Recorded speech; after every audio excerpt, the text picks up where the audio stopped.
don't say anything. Just watch.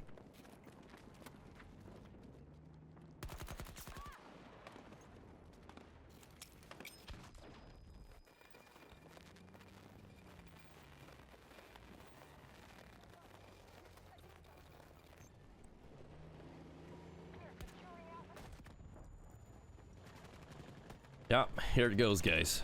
Yep, all because I missed that grenade. It's okay, though. Cooldowns are generous. And this guy breaks rule number 1 of vehicle play. He jumped out. He surrendered it to me. You done messed up. So, you may be asking yourself, why did he jump out right there? I'm just a standard human that's a tank with explosives. And I would like to thank the EMP grenade for that.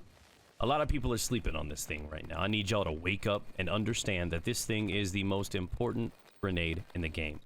Y'all need to put it on yesterday. This thing, on impact, will do 2 things. It will take away the defensive side of vehicles and the offensive side of vehicles. So if you're following its countermeasures like smoke on the hovercraft or the tanks, gone. What a lot of people don't know about this is that it takes away the offensive side too, which means they can't shoot their guns. The chain guns, the side guns, the tank shells, none of that. They can't do anything. It's basically reducing these vehicles to your mom's soccer minivan. That's all they've become. And nobody's gonna run away from that, right? So now we have confidence. We've exposed their weaknesses, and that's given us a window, 5 or 6 seconds, to put rockets into it, to run away to safety, to slap C5 on it, do whatever we need to do to blow it up. And a lot of times they panic. They don't know what to do and they jump out. So this is wonderful. People need to start equipping EMP grenades over frags and other options right now.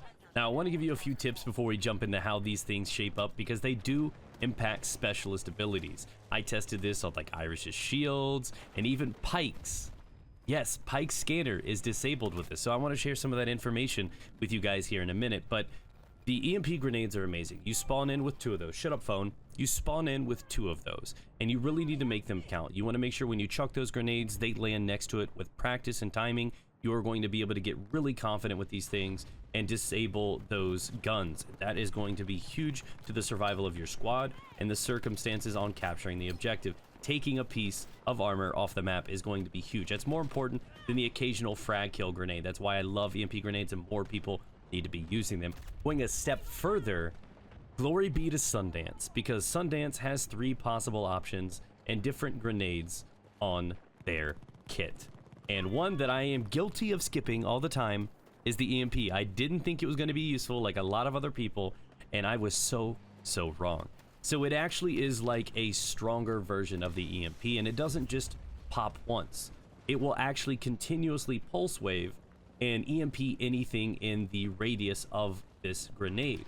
So unlike me having to get really close to a grenade and be more accurate with a target or a vehicle that I'm trying to hit, I can kind of expect this thing to fall into a certain area. So if I know a tank's gonna come around a corner, or if I know there's a LATV just gunning down the street and zooming, I can just go ahead and chuck this thing in the street right in front of it, even 10, 20, 50 meters in front of it. And as long as it still drives through the path, it's going to have those functions disabled. It's like setting a trap, and because I run 4 of them, 2 from Sundance's ability and 2 that I come in with the consumables, I just basically take out their guns and charge right at them. It confuses the hell out of people. They're like, why is this guy running right at me? I'm a tank. And then before they realize what's happened, and I have timed my grenades so well, I've already closed the distance and I am slapping C5 across that tank. I love this, and with practice you are going to time this and get really good with it. Now, going further, what do these EMP grenades actually do against equipment in the game and the specialist abilities?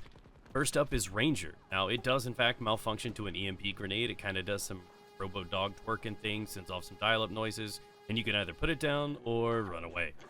Next up, we have Boris's turret, and yes, the EMP grenade also works on this. It kind of basically stops it from shooting, makes it look a little sag, and it just looks down at the ground all limp-like, and, well, you know what to do. Next up, and to my surprise, Pike's EMG scanner can in fact be disabled if hit by an EMP. As you can see, I scan, and then it's immediately knocked off. This was a pretty interesting one. I had a theory, and it worked out.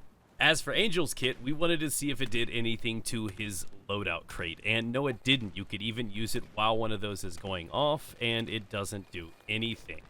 We went on to experiment with a lot of other things, like Irish's shield, which it had no effect, and it was interesting to know that it also did nothing to the APS that he can put down. In fact, it actually disables it. I was thinking that would be one of the few counters to take out an APS, and it's not. It actually counters it before it can even pop off and disable it, so it's pretty an interesting... I don't know how I feel about that, but I'm okay with it. We did more experimentation. We wanted to know if it affected real-world environment, like the elevators. Maybe you could disable those or activate bridges. It didn't do anything like that. It didn't have any effect on mine, so on and so forth. But it was very interesting to know that it affected Pike's ability. It went on to do the obvious with something like Ranger and the Sentry from Boris. And I honestly learned a lot about the Emp Grenade, and I really consider this to be the best option for us to run in the grenade slot at this current time. And until recoilless and other anti-tank options are stronger, expect to see more of this. And honestly, please share with your friends, teach them about this, share the video, and if you are new here, subscribe and tick the bell so you never miss any future videos just like this. Thanks for your love, thanks for supporting us. We'll catch you with another one soon.